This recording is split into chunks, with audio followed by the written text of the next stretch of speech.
Hi, it's Derek here, and today we're at Bong Bong Veterinary Hospital, and you've probably seen some videos from here before, so if you hear some dogs and whatnot whinging in the background, that's okay. There were no animals harmed in the filming of this video. So I've got Julie and Nathan from Nose here. Say hello. Hi. Hello. And, thank you for having us. Oh, absolute pleasure. Thank you for coming all the way from Sydney and providing lunch and everything. The reason I've got these guys here today is because I see the next 2 or 3 years as there being a whole change, not just in the veterinary industry and in the veterinary scape, but in the whole world and how they buy or get products and services. It's already started in the States to a great degree, and it's happening here in Australia as well. And what I'm talking about specifically is the subscription type model. So everyone already knows subscription with Spotify. You know, you buy your music monthly now, you know, for $20 or whatever it is. There's dress sites in the States in which you can get a new dress every month. You just pay a subscription and you wear the dress. You wear the dress once, and you know, you pay your $50 a month, and you go to a party with a new dress every month, new party. Shoe sites are doing it. I get wine for $30 a month, and it just, you know, that's really good for magically me. appears.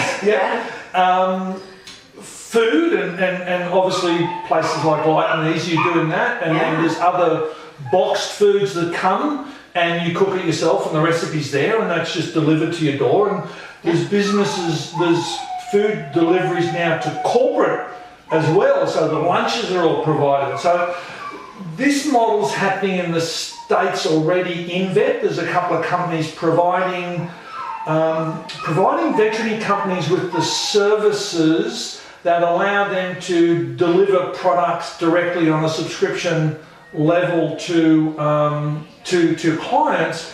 And with my former AVBA president's hat on, Shane Simpson from Melbourne received our Innovation Award in December 2016 because he started doing this with his clients. So every month his clients were receiving their heartworm and their flea control and whatever else delivered directly to their door with an email saying use it now, and etc, etc. And then he was also providing that service for other people, and like I said, he won our Innovation Award. So this is what you guys do, so just tell everyone about it. Yeah, so we launched Nose in August, so August last year. Last year now. And what we had seen prior to that is exactly what you're describing, everything moving to subscription. Even the big companies have sort of recognised it. So Google, Microsoft, you see Microsoft, they're moving away from buying a package, you're moving to set up a subscription. And there's benefits for both the customer and the provider for that. And in speaking to vets, we realised most vets have actually thought about this at some point. Some have gone all the way down to designing it, some are trying to do it themselves. I can't say I've met a vet who hasn't thought about it at some point. Most get to a point where they go, oh, it's really just too hard to implement. It's too hard to do as an independent vet, and a little bit different to, especially the UK and somewhat different to the US. In Australia, the majority of vets are independent. Far more than the US, but there's not that much independence left in the UK. And we formed the company to try and support independent vets to offer this new way. When you talk about everyone else doing it, it's sort of not a new way, but it's sort of a new way within the vet industry, so that we do all that back end stuff, all the hard work of your technology and your subscription and your chasing failed payments and the logistics, technology, all these bits and pieces, completely customisable to each clinic. So, a couple of things. So, in case you didn't know, there's been a lot of studies done on heartworm compliance, flea control, etc, etc. And I think with heartworm, it's out of 12 months where people are supposed to use a monthly product, I think they use 4.5 doses or 5 doses a year. And the reason is that people run out. They'll say, "I'll get it next week," but it's actually 5 weeks down the line before they get it. Yep. And you know, with flea control, that's the major reason for breakthrough is not non-compliant. So that solves the problem for the client, doesn't it? It does. It solves a lot of time. We've done some research with consumers, and they generally go, "Oh, where can I get this?" Because it does solve that problem of, actually, I've got a box, like these are verbatim comments saying, "Oh, that's right, I've got a box of flea protection and it's been sitting in my cupboard for 6 months, I haven't used it." Or the opposite of, "Yeah, I've got to do that, I've got to do that, I've got to do that." Exactly what you're explaining. And then it solves it for the clinic as well, because it's not just the OTC preventatives, it's also coming in for your checkup. The average isn't coming in at 12 months, people put it off a little bit and they come in at 13 or 14 months. So, and that protection, and most dogs are still getting the Pro Hard, and that's their heartworm injection, so they're sort of not protected for a period of time. So bringing that forward, and that's good for the clinic. So you're saying there's sort of two types of programs you have. We talked about this a little bit earlier, if I've got this right. So you can provide just flea control and worming and whatever else they need, or there's a second tier in which you tie annual health checks or whatever into that as well. Well, in the clients we've got on at the moment, I do recommend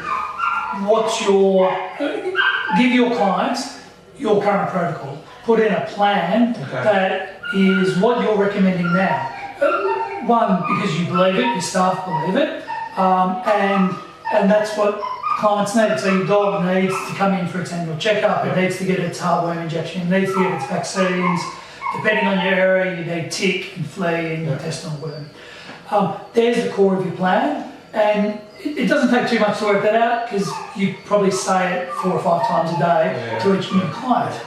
That should be the core of your plan, and then some other things to help clients and get them to come back in. And don't, we recommend not putting stuff in there that you think, "Oh, I might make some more money if I throw this in or throw that in."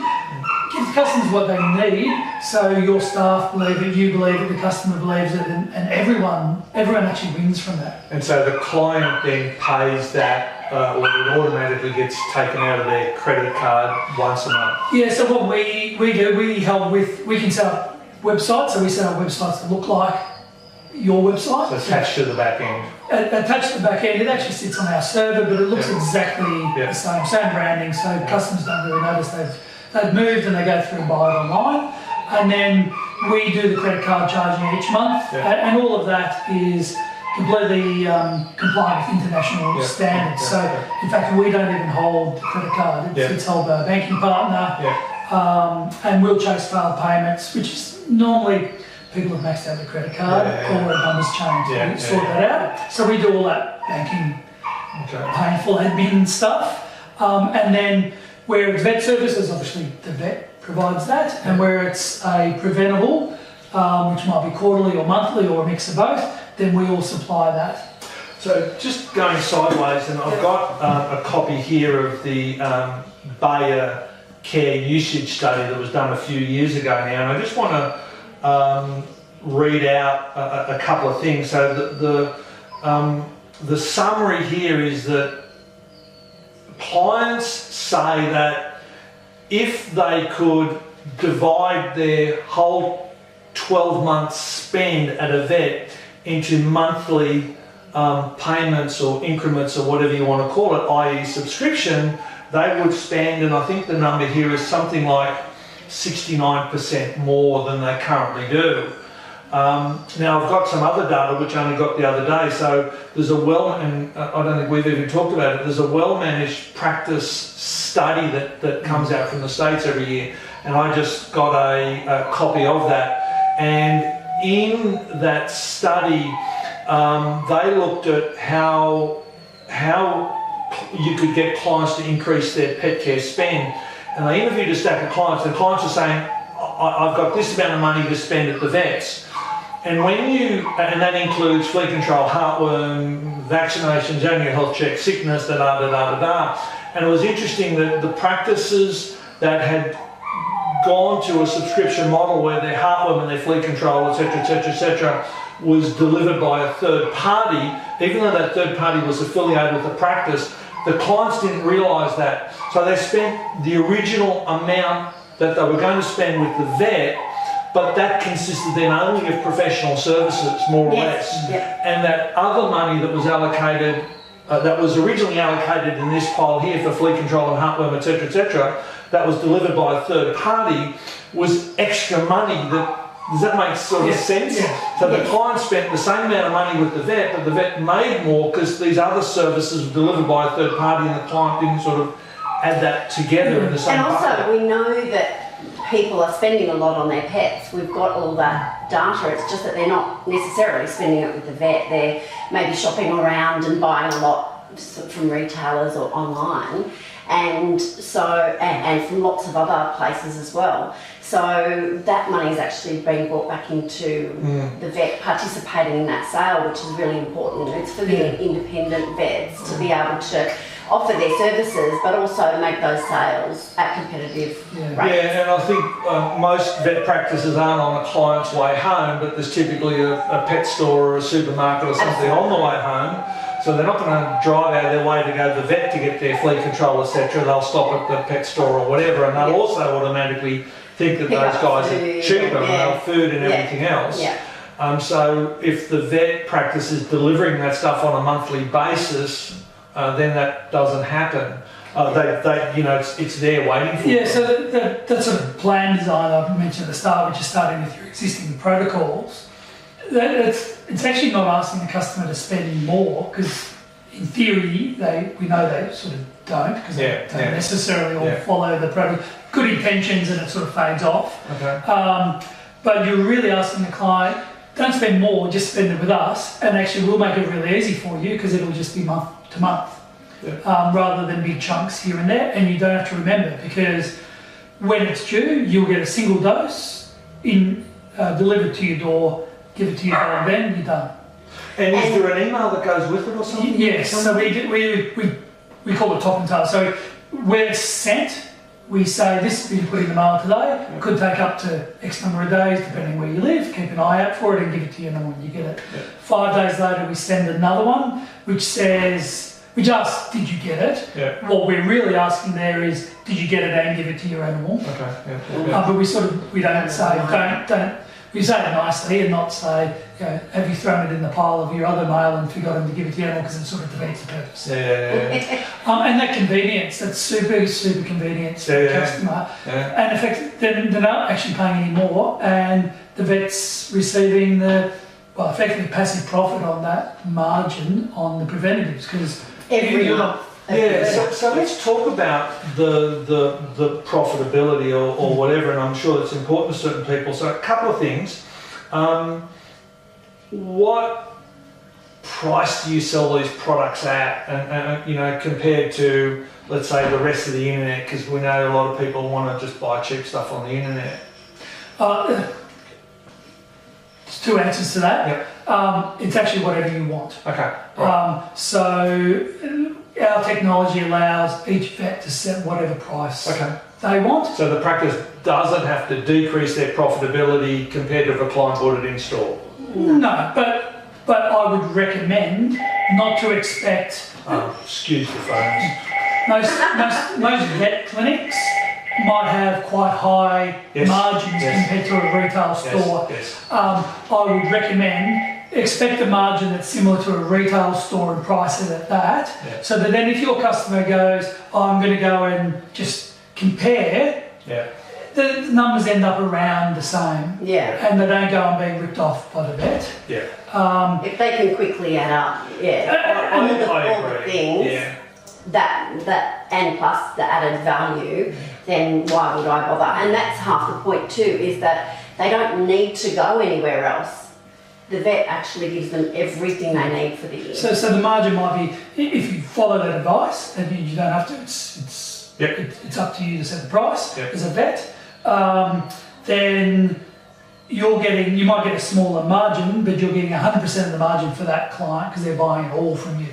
Yeah, and you're not having your staff don't have to spend time servicing, so you're saving on the staff, you're saving on the warehousing, you're saving on the ordering, you're saving on the packing and the wastage and the whole deal. And the capital of holding stock and all of those. Exactly. Yeah. And I think we've been far too reliant in the veterinary industry. I've talked about this before. I think we've become far too reliant on profit from our OTCs and everything else, rather than profit from our professional services. Because no one can steal professional services. Everyone could steal your Bravecto sales and everything else. But this gets that stuff back in house. You may make less, but you're going to sell more of it. So. You're really making more because vets are selling less and less. They're not actually selling much of that stuff. No. Now you might have a couple of good clients, but you have mostly clients that are going and buying it elsewhere. They might buy it once and then buy it the rest of the year somewhere else. But also on your point about the services, is that if the $30, $40 a month becomes just a regular expense for them every month, like their phone bill or whatever, or feeding the pet for that matter, then that's something that's separate and it happens all the time. It comes off a card. So when they need the dental or they need a procedure done or a workup, then they're in the mindset where, I can afford that. I can pay that today because I'm not paying for everything else at the same time. But I agree. I think this is a fantastic. I think the subscription model is brilliant. I mean, my bottle of wine arrives and I start drinking it. You know, the Bravecto is going to arrive in the client's hands and they're going to give it, and it's going to happen every 12 months. So. And it's also building a bond between the practice, because they're getting regular interactions, emails, they're getting the packages, and they're feeling like they're much more involved in the practice, and the vet is more involved in them, not just that once a year. They've got no reason to go on the internet and accidentally stumble across another vet practice to buy their stuff. Because they're marketed to constantly from other practices and retailers. So this kind of allows, it's like a all-inclusive package that includes the vet services. And what you were saying before about Shane Simpson, this is an extension of that, where it's not just the preventatives, because of course they can go elsewhere for that, but it's including your services. And the most important thing is it's customisable. So as a vet in Dubbo or inner cities, Sydney or Queensland or Perth, you're going to have different client bases, different parasite problems, and it has to feel like value to the client, and you as the vet know the client better than anyone and what they need.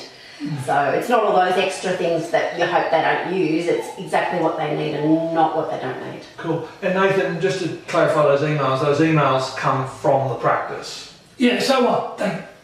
Technically they come from us. They look like they're branded around practice, and it'll be from the team at or whatever you want that to be signed off as. And just in case someone's wondering, because there have been questions in the past about the legality of sending all these things through the mail. What's the story with the legality of that sort of stuff? Yeah, so sending in mail's fine, or you've got all these subscription buyers doing it now, or all the online stores doing it now. There is a slight technicality in breaking the packs and sending a single dose. And we cover that off in the terms and conditions that the vet signs up to. So they're pretty standard sort of terms and conditions, and we only ask 30 days notice if you want to cancel with us and go somewhere else. But effectively we're acting as a vet's agent in order to break the packs. So the vet's recommending those products, and that's the other real advantage to being customised from the vet, is that they're not getting their advice from an 18-year-old at Vet Barn. They're actually, this is what your vet recommends, the best thing for your pet. So, and it's different to another practice, so it's really quite customised. Yeah, look, I can see such a huge opportunity when, maybe I should say if, but I'd like to say when, a client comes in the door and that team is trained to sit down with that client in the exam room, have the practice iPad sitting there, sign them up, there and then to receiving their frontline or their Bravecto or their Advantage or whatever it happens to be. I mean, it's just such an easy thing, such an easy and ethical sale. Yeah, as I said, the customer research we've done, and we presented the idea, and people are asking where do I get this, because it just takes all the hassle out. And I'm not, as I said before, you're not asking them to spend more, just spend it in a smooth fashion over the year and get everything delivered to your home. And then when you come in for your annual checkup and vaccine, effectively you're already paid for it. The other point, and just going back to the other benefits, not to be forgotten is the additional spend, and you mentioned that. But even when they come in for their vaccine and their checkup, and they don't have to pay anything, in both people who are already with us, and we've spoken to other groups who are larger groups that already run plans, obviously because we want to get business off them, but that they say customers come in, they've spent nothing, they've got the service. In their mind, they've spent nothing because they've already paid it. They tend to then buy stuff or ask for services or spend more because they feel that they just got something for free, which we know, and they know logically they haven't, it's just a feeling. Cool. No, I think it's brilliant. Michelle, have you got any questions? Michelle, the wonderful Michelle is doing the video, she's behind the camera. Anything else we should talk about, Michelle? No, I think it's wonderful. Okay. Yeah. You got anything else to add? Unless there's, I guess the other point on benefits, and we've talked about ultimately if you add all those things up, you should end up with a more profitable practice. Absolutely. The other side to that, if you were going to then sell your practice at some point in the future, there is a valuation benefit. Because you've got locked-in income coming in advance that you can prove to a potential. You've got contracted business. So if you're going to buy a business and it's traditional, transactional, and people have to come back, and Julie's the vet, and they like Julie, and then Julie's going to be gone, someone else is going to be there, and we know from contacts we have in mergers and acquisition consulting firms that. That sort of business is generally discounted about 20%, where contracted business isn't, because it's contracted money that's contracted to come in, and people have to actually take action to turn it off rather than just not turn up. So I think that's the other. If you're going to sell in the next 5 to 10 years, the more you can have contracted, you're going to get a higher multiple. Absolutely, I hadn't thought of that. Great point. Thank you. Jill? I just think. It's we're hearing more and more about it, and as a vet, the last 10 years the landscape has changed so much, and vets tend to be a little bit want to understand everything, a little bit slow to make changes. But the fact is, I think the whole business is becoming very consumer or client-led rather than clinician-led. People will go to the internet and they'll go to telemedicine services or things like that. So it's almost like vets need to accept that maybe I can't do everything, but I can outsource really efficient services that will actually help my business. And they're doing that with reminder systems and business consultants and all sorts of things. So it's that I'm better off spending my time being a vet, and my nurses are better off being nurses rather than putting things in envelopes or posting out things, and that it's going to be a hell of a lot more efficient as well. So I think vets' mentalities are changing in that way, and they sort of cooperate with other services to help the pet owners. I think the modern client of any business is overwhelmed, run off their feet, juggling far too many balls, hasn't got enough time in the day, heads blowing up, and the more easy we can make their lives, and the more simplified and simplistic, the more they'll deal with that particular business. So if you can make their life easier, which this is doing, they're more likely to use your services.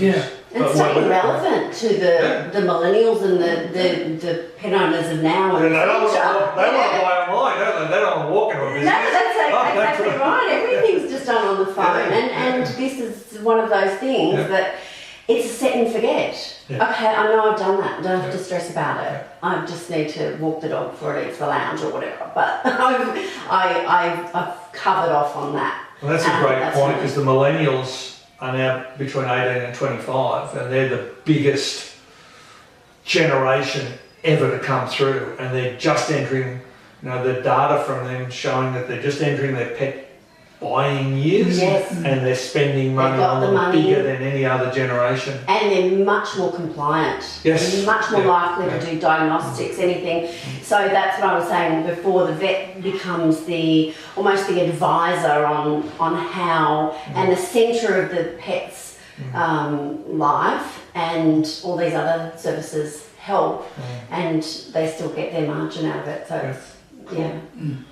Right, Thank you. brilliant. Thanks for having us on. Thanks very much for joining us today. See you next week. Bye bye.